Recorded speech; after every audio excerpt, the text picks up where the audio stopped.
Did you know that Penny's in my ears and in my eyes? No, she's not. Yeah, dude. Screw her, dude. What? No. She's second most punchable character of this episode. Penny Lane. Yo, dude. Come on, Beatles, man. I know, but you're singing sweet songs to Penny. She's an adorable little girl. I don't know what song that was. That's the song. Made that up. She's an adorable little girl, and then you want to punch her in the face. She will steal your stuff. I know. Well, if you haven't picked up on this already, we're talking about City of Thieves. My name's Ned. This is Russell. What's up, y'all? I still want a nickname. Somebody give me a nickname. I say it's either Russell J. Cools or like Rusty Rooter or something. Man, I don't know if I've ever told you this stuff, but so Russ is a nickname that follows me around, which I think I like a lot better than Rusty, because Rusty is corrosion and gross metal. I don't like that. But Russ, I've had language arts teachers will randomly start that liked me because I would actually I wasn't a teacher's pet, but I would actually give them the right answer they were looking for.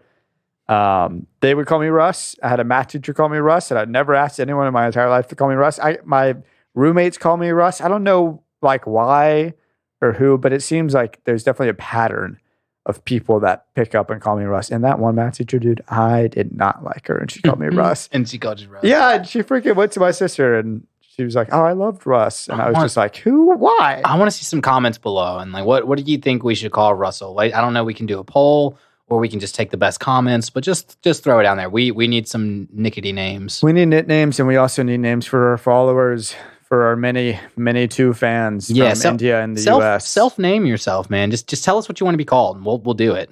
Hopefully not Old Hag, because there's an old hag in this episode. Gosh, most punchable character off the bat. First one that comes up, man, is the old tree hag. Yeah, the old tree hag I don't know. There's stuff that I like about her, but her eyes are just terrifying. Bro, it's not even just the looks for me. It's that she has no business dealing with anybody. She just pops out of a tree and just don't go there. That's a City of Thieves. Then she pops up inside the City of Thieves to be like, "Hey, guess who told you so?" I'd be like, "Wait, dude, you are don't even be here." What is her resistance to the City of Thieves? I think it feels like the City of Thieves has an aura about it that forces you or causes you to eventually adapt into a stealing nature. But I imagine it had something to do. She can avoid it. She can avoid it. It doesn't affect her. Yeah, and she can phase in and out of the city somehow. She's just creepy. She's not avoiding it. She's stealing space in her mind. She's stealing podcast time over here. Time. She's stealing our time away because we just have to talk about the old hag. I don't even want to talk about it. She knew what she was doing. Just get it out of the way. She's there. She shouldn't be there. She's freaking annoying. And Finn and Jake, Jake just takes the red boots and just flings her out of the picture. Get. I know. I guess you could just, second time we're beating up old ladies on this freaking show, man. She deserved it this time. What do you have me watching? What is this that you have me watching? What is this show? Yeah, this episode gets super weird. I mean, we show in, comment on the show, we pick up Penny outside the City of Thieves. City of Thieves is a giant dead turtle shell with a castle on top, or some sort of bit like city on top. I want to know what that is. Do you know what that is? I don't know what that is, man. Dang, man. I was so curious. I was like, if the City of Thieves, that's the new king. It's got to be the new king. The new king of the City of Thieves, maybe? Because you find that tower that Finn gets into later. Yeah, and the old king, the king's dead. Yeah, the chest is inside his chest. Which means I was going to ask you about that. So everyone saw the chest. Do you think the king died because he was so afraid somebody would steal his treasure that he ate a whole treasure chest? I was going to very jokingly say, I think he swallowed I think he swallowed his freaking treasure chest so no one would steal it, and that's how he died. Oh my gosh. That might be how he died. I'm sorry, Michael. Jeez. I definitely just went way too loud on that. That was sorry. That caught me off guard because I was going to make a bit about that. But see, man, I already love this episode. I went into it and I was like, man, we're not going to get much content out of this. But we're over here probably making we just get this is just so much to talk about. It's wonderful. So we're in the City of Thieves. Why would you live there? Why do any of these people live there? I have two questions. Well, I have a bunch of questions, but two questions. Why would anyone live there? Mhm. And then why is anybody like surprised that their stuff's getting stolen? They're all like, oh, my gym. Yeah. You know, it's like, dude, It's it's the City of Thieves. man, Sodom and Gomorrah or whatever, you know? Yeah, Like, you got me going into my serious thoughts about this episode and how the City of Too Thieves is kind of like the world, man. Like, we all, like, the world's just full of bad people. I'm not saying everyone's bad people, but I believe we all have it's a sinful nature.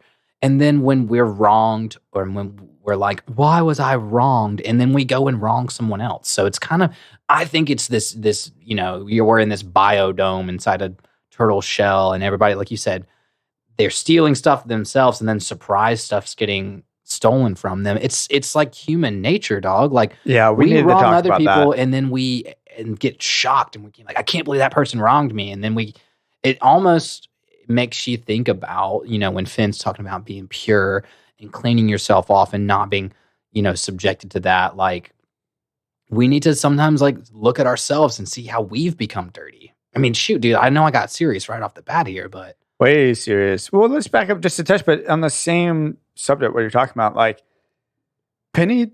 Well, I don't know what this is a metaphor for, but Penny took Finn's purity. And take a moment to think about that one, guys. But really, what I'm trying to get at is, like, Finn has this fear of being imperfect. Like, he has this fear of overcoming his sin. Like, he almost wants to act like it's not there, and like he is not human. We saw it. I mean, we saw it in the Enchiridion. He had a fear of being. I want to be righteous. I don't want to be wrongtious.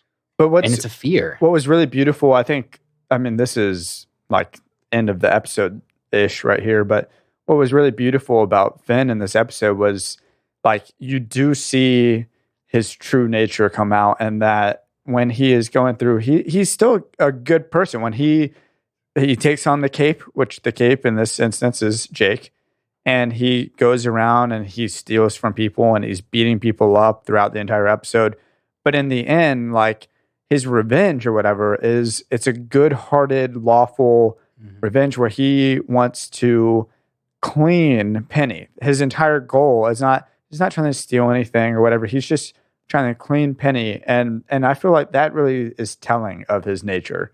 Yeah, his revenge was not, I'm going to go steal something from her, or I'm going to kill her, or I'm going to do anything. It was, at the end of the day, as much as he was trying to save everyone in the city, and he was trying to tell everybody, stop doing that. That sucks. He still, at the end of the day, saves, or not even at the end of the day, saves Penny, attempts to. Or tries to. And then she steals the clothes off his back. She's a ninja, dude. She's a freaking ninja. She's terrifying, but she's second most punchable character of the show to me. I And like maybe Penny. my lovely at the same time, honestly. I don't think I do have a lovely. Let's do it. Yeah, just drop it in there. Give me some sugar, baby. Jake's boots.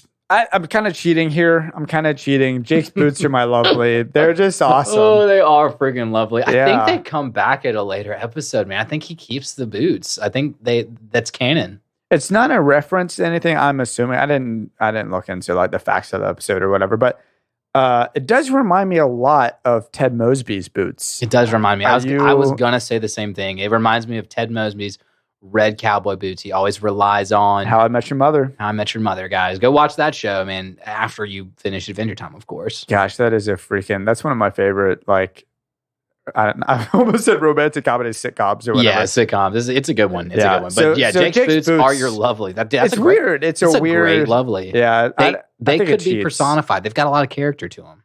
They do. I think it's kind of cheating for it to be. I was tempted. My jammies, my glasses. That guy, and then Jake punches him. That was almost my lovely, but I just don't like his character design. So and also the turtle that they say he has a jetpack, but it kind of feels like he's just farting out fire and flying. Like. Yeah, there was almost too many thieves that we could break down and it was so analyze. fast, It was so fast. Yeah, I wouldn't put past the creators of the show to have the turtle farting out fire. It just feels very out there nature. I did want to take a moment while we're on that topic to talk about two specific instances of these thieves in the city. One was, remember the guy that got his clothes ripped off, or I guess his jammies, and he's wearing like a chastity belt. Did you see that? I missed that. But it was super. But that was the Phil face. Remember we talked about the Phil face 2 episodes ago. I didn't notice. It was the same little face, and it was on that guy, and but he somehow got his jammies ripped off, and then he's wearing a chastity belt underneath. Like even Jackie was watching this episode with me and was like, "Is that guy wearing a chastity belt?" I was like, yeah. I wish he's on Virgin Islands, man. He's on Virgin. We're freaking Virgin Islands, We're Virgin man. Islands. No, he's on Virgin Islands. I missed that. And I think my girlfriend pointed that out as well. Yeah. And I just kind of was like, yeah. So that was Phil belt. face. Maybe we go back, like, you watch the episode, see the Phil face, Google the Phil face, and be like, oh yeah, I see. It's alluding to one of the artists of the show. I was really bummed out. I just want to say, like, man, after last week, like Marceline wasn't in this episode. Yeah. And I don't know, like it was hard to watch. It just wasn't the same. I feel like I've reached the pinnacle that is Adventure Time, and we haven't scratched the pinnacle yet. Oh my goodness. Now there are, I mean, you gotta I'm tearing up a little bit. You gotta work in, you gotta ebb and flow, baby. You gotta ebb and flow. Okay. Because Too much of a good thing. Yeah, because like even when we start getting a canon story arcs, like we'll have a crazy good episode and it ties back to something, so this we're gonna get into in season 4. Into season 4, there's like 2-3 just episodes that all roll into each other. And then like you just pop into season 5 and like new things are happening. It's not going to ever change into a show that just flows every episode. So you got to get ready for like... It's never going to do that. It's never going to do that because, I mean, I would say that's why they do miniseries. There's an Islands miniseries, there's a Stakes miniseries, and then there's one more. But there's more consistency. There's consistency in those, and then consistency in later episodes is like... But it's more like canon consistency. So they're doing something That's fine. Random with Princess Bubblegum.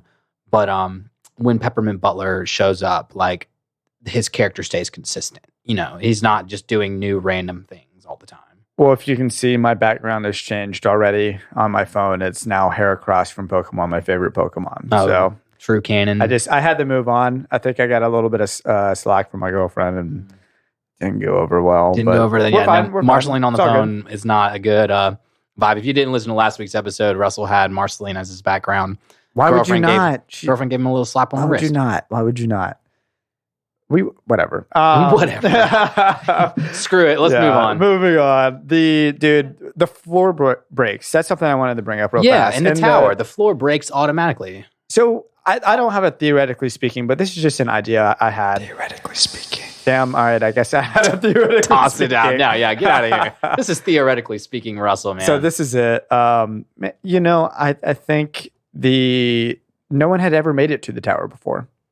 That is my theoretically speaking, is that she has been trying this, or other people have tried this to get people to get all the way into the middle of the city where the King's Tower was, to break into the top window and go down there and steal the treasure chest, because it's like the ultimate thing to steal in the city. But I don't think anyone's ever made it there because the floor breaks so easily beneath Finn's feet. Yeah, there's like no possible way anybody could have been there, at least in the recent past. Well, and if they had, they probably would have. The treasure wouldn't have been there. That was like the ideal thing to get. The wood broke so easily underneath Finn's feet. Yeah, and every level broke too, not just the top floor. So I mean, I think you're correct on that. I think that's something theoretically, that obviously Finn was the first pure person to go into the City of Thieves. But I don't even think that. I think first pure person to make it, because I think the city, the nature turns you. Yeah, I think as we saw Jake couldn't resist. I wanted to ask you something, if you noticed this about the artwork in the show, because I thought this was actually really cool and really telling to how clever they were being. That like every time, when Jake finally steals the boots, they kind of have that roughed up little dirt patch on their face. I thought about that. As soon as Finn steals the treasure, he's like, I'm all dirty. And so, but the funny thing is that when Penny is outside the city from the get-go, she's dirty. So you should have known. If that was like the telling artistic part of the episode, you kind of know from the get-go we knew she was she's got to be cleaned up. She's got to clean up that act. We knew she was bad from the get-go, but when Finn cleans her later on, she is still bad. So it's not like a physical thing. Like if you're wearing the dirt from the city, like you're physically like wielding the dirt. No. It's well, There's I something think, else there. I think we're getting into that, but I want to make sure before we get into like kind of a nature thing, like the human nature is like kind of what you're talking about. Like let's let our sponsors get a word in before we chat it up too much. Hello, listener. You want an all-expense-paid trip to the Virgin Islands. Get purified by our special F&J bats. Enjoy the smell of rotten turtles and the freedom of a lack of tangible items via getting your ish stolen. Located at 123, she's going to steal from you. Penny Lane, City of Thieves. This is a fake address, Virgin Islands. All you have to do is put your, and my script is stolen, and my clothes are stolen, and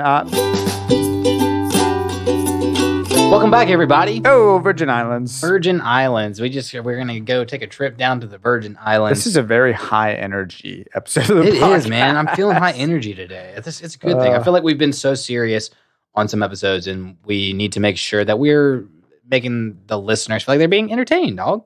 Oh, I hope they're entertained. I mean, our podcast is chill, adventure time, whatever. You know, we don't need to go into our 21 words of this podcast. But did you see when they were looking at the treasure chest? I think my favorite like little hidden gem. The Game Boy in the corner. Did you? Oh my god, dude, we're on the same vibe. Absolutely, there was a little Game Boy in the treasure chest. That's so awesome, dude. As a kid, I think what I loved about that is, as a kid, my Game Boy Color was it literally was my treasure, prized possession. Man, yeah. I mean, I feel like at some point in my childhood, I just randomly had it. I don't remember ever getting it, but I just like have so many incredible memories. Yeah, which one did you have? I had. What do you mean? The Game Boy? What color? Yeah, it was purple. It was like a see-through purple. Oh, the see-through purple. That was the OG. I had the lime green. Did you? See, I still have the lime green. It's in the house right now. I've got mine as well. We need to play some Pokemon games. Play some Pokemon games. Well, I love you mentioned that because that was one of my Nettie's factoids. Lay it on me. Nettie's factoids. I'm doing this. We got a soundbite and me as well. Oh gosh, Russell's just going to be my walking soundbite here. But so one was like I was going to say, did you catch the Game Boy in the chest? Most definitely. The second one I had was actually kind of mind-boggling. I missed it watching the episode,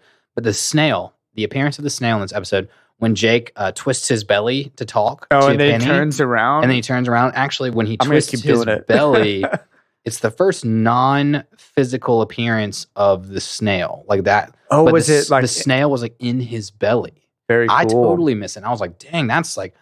You've got to be really paying attention to see. I'll be honest. I've seen the snail on multiple episodes now, and I just keep forgetting. I don't think it's like the best content, so I just keep forgetting to bring it up. It's just natural. It's fun to catch it when you do catch it, but it's not something you actively look for. Yeah, I mean, just the past like 11 episodes or 10 episodes or whatever. Just like y'all can just Google search it. If it's really amazing like that, we'll bring it up, but. Yeah, we're not going to talk about the snail every episode, but I thought that was it was the first time in the show it wasn't like an actual little snail. It was kind of hidden for everybody. So like go back and watch it again and like peep the snail on Jake's little belly.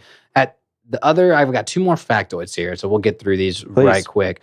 I had a moment, I was super curious about it when I watched the episode and then found a fact on it that made me really happy. That when the wizard steals Penny's basket, in the city, and he goes pancake, pancake, pancake, pancake, and then turns into a cat and disappears. I had to rewatch that a couple of times. Yeah, I was wondering what happened to him. I thought he was going to turn into pancakes, but then I saw a cat jump away. So it's apparently Natasha Allegrees. I think I'm saying her name right. But she is one of the like artists on the show, and so they're saying that like her cat was named Pancake. Oh, that's like, cute. So she kind of like had this wizard say a spell that turned her into Pancake the cat. But the really cool part is in a future episode called Mystery Train, which is such a great episode. I don't know if they basically get on this like never-ending train and there's all this battle armor they can win. But he opens up a book and there's a definition of pancake in the book in that episode. And it says the definition of pancake, it says, when repeated 3 times, this wizard incantation can change one into a cat. Oh, that's awesome. So they reference it later down the road. So that was a great factoid. Nice little canon. Last one is that another one of the show's character artists, I think he's actually one of the like head character artists at Viacom, Paul Lindsley, says, if you look at this episode's title card in the mirror and squint, you can see the face of a ghost. I didn't try it before here. Maybe we'll try it this week, and next week we'll get back to you. I had no clue. But why? Why is that a thing? I don't know. That was a fact online, and I was like, what? Now I'm scared. Now I'm freaked out. I'm like, this is Bloody Mary, but it's adventure time. That's cool. That's creepy. I didn't see that at all. Cut end of Nettie's factoids. That's some good stuff. That's good content for you guys to hear. Yeah. I don't know why I've 2 episodes in a row done my little Nettie's factoids thing. I don't know. I like it. I think maybe I'm just bitter about what the soundbite ended up being. Anyways, I love the soundbite. It's a good soundbite. Don't get me wrong. Well, right before the ad, we were talking about kind of human nature and this weird aura of the City of Thieves and like what made you steal. So like I want to hear your thoughts on like what are they saying about? Well, first I want to just say like, dude, Finn goes Dark Knight in this episode. Oh yeah, man. He full on, like I talked about, like he takes on the cape or whatever. Vigilante. Dude, yeah, he goes full Dark Knight. I mean, he's the hero that I think the city needed, but not necessarily the one that they wanted. Mm-hmm. Or they deserved. Or they definitely didn't deserve him, that's for sure. But it was full Dark Knight, like tropes all over the place. It just made me think of like the nature versus nurture thing. And I, me and my girlfriend had a long conversation about this, and that's really what it was brought on by. But, is it the environment of the City of Thieves? And we talked about earlier about how like Finn's true nature is shown at nurture, like how he is truly is shown by, he just wants to clean Penny. But like, is it the city that promotes theft and influences our heroes' moral codes? Or what is it about like the city that allows you to justify like adapting your moral code to fit theft? Like to me, Jay doesn't seem like an evil character, but he's certainly, if anything, and I want to get into this as well in a second here, but he's kind of a neutral character is kind of his alignment or whatever. Yeah. And we'll get into alignments in a second. But the nature versus nurture. In your mind, like what is the city doing? Is it the it's bringing out the evil inside you? Is there some sort of a spell cast over the city that causes people to kind of reassess themselves? Is it the morals of the city already being so low, and so then you adapt your moral code to fit that of everything around you? Are you adapting to the environment? I mean, I think it's all good thoughts, and I would say if I had to have a hypothetical thought on what this means, why is this the City of Thieves? I think it's not necessarily there's a magic spell cast over it. I don't think that there's anything magical that makes you steal, that makes you impure, because Finn does it and then he's cleaned off and he's good. And then when Penny's cleaned off, technically, if that was, really making her pure, she wouldn't have stolen again.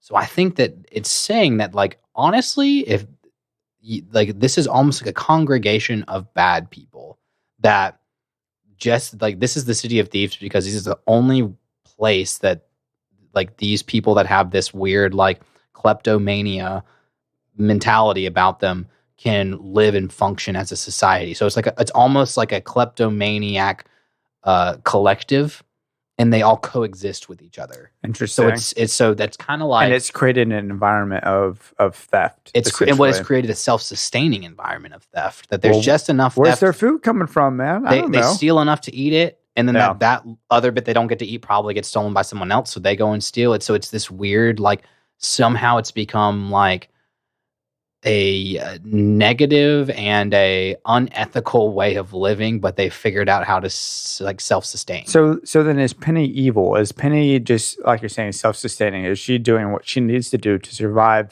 based on the rules that are written, on the walls of the city? I mean, well, I don't think there's rules on the walls of the city. I think that's part of like unwritten rules is what I'm saying. Yeah. Rules. I mean, like, well, obviously she's hoarding a little bit. She's got this tent. It's got treasure, gold, knives. There's a freaking shotgun in the corner. Like she's got a straight up 12 gauge shotgun in the corner of the tent. So all I saw is her run off with Finn's clothes and not take the chest with her. Yeah. So she's what was up with that? She forgot. I don't know, man. It's one of those things where I do think it's something telling about like human nature, but it's like it's a weird thing that you congregate towards like-minded people. So it just reminded us, meaning me and my girlfriend, of like natural disasters and that sort of a thing, and how like certain things that aren't lawful when under normal circumstances are a little more justified when you're trying to survive, when something Mhm. terrible happened and you gotta break into Walmart and take supplies that you Yeah, need, even or though something like that. that's kind of what one of my main points. I don't know if it's a lesson, but it's kind of like Finn had the greater good in mind, that he needed to go save and clean up Penny and figure out a way to clean himself. But in order to do that, he had to break some of his own rules, which I think we've talked about Finn's character development, and this is a big moment because we were in Kyridian, and he was like, "Ain't no way I'm going to be wrongtious." And this one, he goes, "It's okay. Like I'm tainted. I'm just gonna like lean in, steer into this badness in myself, but for the greater good." Yeah, You in his know? mind, his means justified the ends or whatever. Exactly. And I think Exactly. because, like I said earlier, because we saw what his intentions were, I would agree with them to a degree. Mhm. I didn't like that he went around punching everybody. That was his like, Yeah, I'm going to teach these people a lesson. Punch. and the poor horse in the bath, he steals the little like loofah from the horse, was and funny. that Yeah. was absolutely ridiculous. But so it doesn't justify a wrongdoing. So But what are it's the? Sorry, go ahead. I didn't mean to Oh no, cut I was you just off. going to say it doesn't justify the wrongdoing, but it makes it make sense, and it humanizes Finn a little bit, that we do realize for the first time he's not perfect. Do we know their alignment? You haven't played D&D before, but if you were, we kind of we did did a micro session D&D 2 hour long campaign. wasn't real. very micro. The D&D though, you have to choose an alignment, and there's lawful good, there's chaotic good, there's true good, I guess, or whatever it is, and same, there's true or lawful and chaotic for each of good, neutral, and evil. Where are we putting? I want to just the three characters: Finn, Jake, and Penny. Like, where are these characters landing in this alignment? I've got what I think, but I'm curious. I'm putting you on the spot here. No, you're putting me on the spot. I mean, I think that Finn is good. Finn is like true good. True good. Yeah. That's kind of like a point of the show. He's got real elements of that. Yeah, he's got real elements, real psyche, real characteristic traits that are explicitly defined, that Finn is the end all be all good. So in this show. with Finn, we were kind of thinking. I would say Jake is the neutral good, though. Or I don't know how you're categorizing. I don't know if Jake is good though. I think he's a little more selfish. I think he does things kind of according to his own moral code. And so, first off, Finn, I was thinking lawful good with a dash of neutral good. So he believes in his own laws, or he believes in laws and in other people and wants to help them, despite accomplishing morals through any means necessary to a degree. So the punching people and all that stuff, like he's kind of stretching the laws a little bit, but it's in the desire for good, I mean, I see what you're saying. He's just, like, deciding, but like I think at this point, I mean, like this episode, he's neutral good. I'm thinking maybe it's a show as a whole. Like, there's a lot of things he does where. So you don't think he's lawful good later down the road? You don't think? I mean, yeah. I mean, like, I don't know. You're asking me some like, obviously, like you can't line up in every situation and but in this define even yourself as like one thing or another in every. So maybe in this situation, what are we saying? Yeah, I mean, he's like the neutral good. Yeah, and then Jake, I was saying Jake's neutral in this one just because chaotic neutral. Chaotic neutral because I mean he's just doing whatever he wants. He's selfish, but I don't think that's represent. I don't want you to take that as canon in the show, because there's a lot of moments where Jake does some mega sacrifices for not himself, for his friends, and so he's on this like kind of doesn't really care about the rules. He's not always good. Well, that's what I'm saying. So for one moment, he does misdeeds and he steals the boots, and and he does other things throughout the other episodes where you start to question Jake a little bit, but then he always kind of redeems himself. He always turns it around in some way in his own chaotic fashion, and that's why I was thinking kind of chaotic neutral. I think he's a good guy, but certainly like he was more influenced by the city. He was more willing to steal, and then with Penny, we just kind of felt neutral evil. It's that thing about she's doing what she needs to do to survive, but she's evil. Yeah, she is definitely evil. Even if it was to be everybody in the city, that's kind of like I said, maybe a congregation of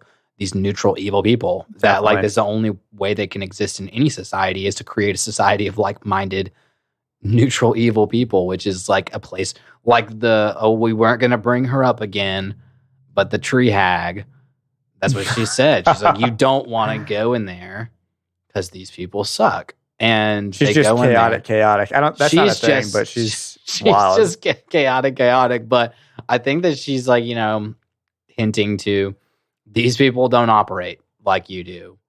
If you want to go there, if you are a thief, you're going to be welcome. You're going to thrive, And so that's not even a lesson, because I'm not going to say, oh, society really works when a bunch of effed up people are going into the same place and coexisting because they all kill each other. Well, what is your lesson then? What's your lesson of this episode? Oh man, I got 3 lessons. Okay.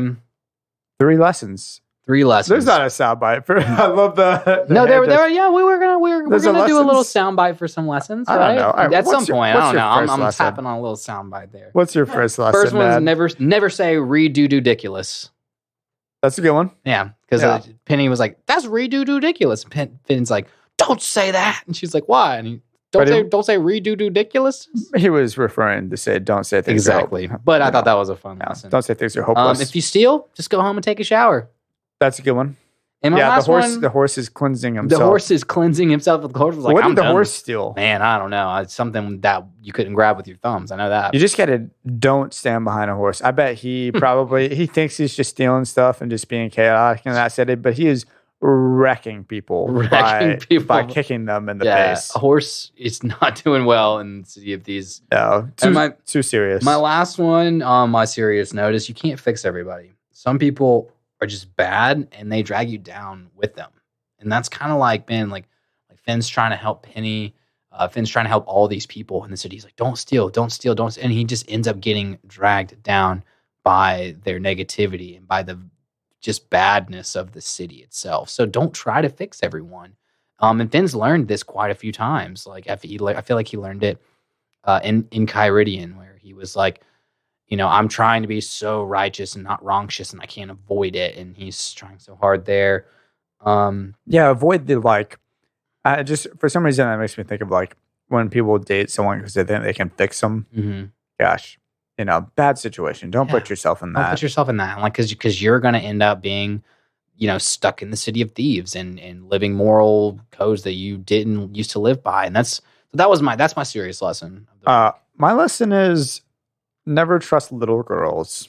It's not bad. That's my lesson. I'm pretty sure every horror movie I've ever watched started with trusting a little girl. And they're like, come here, little girl. Like, I want to help you. And then she freaking turns into a demon and slashes them open. Never trust them. I can't. I haven't trusted. No way, dog. No. I love that. That's a great lesson. Thank you. Y'all, thank you so much. I can't believe we just wrapped up this episode already. It feels like it flew by. Yeah. Halfway through season 1, baby. We're getting there. This is going to be one of those things where we look at the timestamp and it's like, you only recorded for 20 minutes. But no, thank y'all. This was awesome. And it's just been so cool looking at the statistics every 5 minutes and keeping track of our 4 or 3 listeners. I've really enjoyed that. And I'm just playing. Everybody who listens, y'all are awesome. Yeah, just become an OG listener. We're going to get more entertaining if you're like, oh man, these guys sucked in episode 5. Like we're in episode 13 right now. Like this. Or is it episode 12, 13 right now? Episode 12. Goodness, I mean, we're getting better. I'm feeling good. So, stick with us, guys, man. Send us comments, send us suggestions, send us, we got segments that we could do. Send us your suggestions for segments. We'll kick it off, man. I want to do what you guys want to hear and stuff that's entertaining to talk about. And follow us on all the socials. I got it right here. It is... somewhere there it is. Never Ending Adventure Podcast on Instagram, Never Ending Adventure Cast on TikTok, and NEA_podcast on Twitter. And also, what helps us the most is reviews. If you can rank and review it on whatever listening site, especially like Apple Podcasts, that is what really helps us, and we would love to get a few more of those. And you do at Mark Zuckerberg, at Mark Cuban, at all the most important Marks in the world. We haven't had a couple beefs. We haven't had beef in a while, but we can just beef with Marks. Yeah, beef with Marks because apparently they're gonna help run this up to where it's successful. So Marky Mark especially. Marky Mark especially. Well, thanks you guys. This has been Never Ending Adventure, and we will catch y'all next week. Love you guys. Hey guys, thanks again for watching. This is Ned. I know I don't do a ton of the outros that are on a serious note or everything like that, but we're about halfway through season 1, and if you've stuck with us, I am just so glad. If you're a first-time listener, just freaking let us know what you think about the show. Let us know if you love it, if you want us to touch on more content. If you're a long-time listener, correct me on how many times I'm making mistakes, but we're halfway through. Listen to either next week or 2 weeks from now. We're going to be dropping our mid-season special. We're going to be talking about Shrek. We're going to be talking about how it parallels with Adventure Time. We're going to be probably getting a little tipsy, a little drunk while watching the movie and doing the review and doing the podcast as well. It's going to be a whole fun day adventure, and that's our next adventure. So I wanted you guys to stick around for that. Again, this is Ned. The show is recorded by me and Russell and engineered by Michael Hitchcock. He's the bomb, and we love you guys.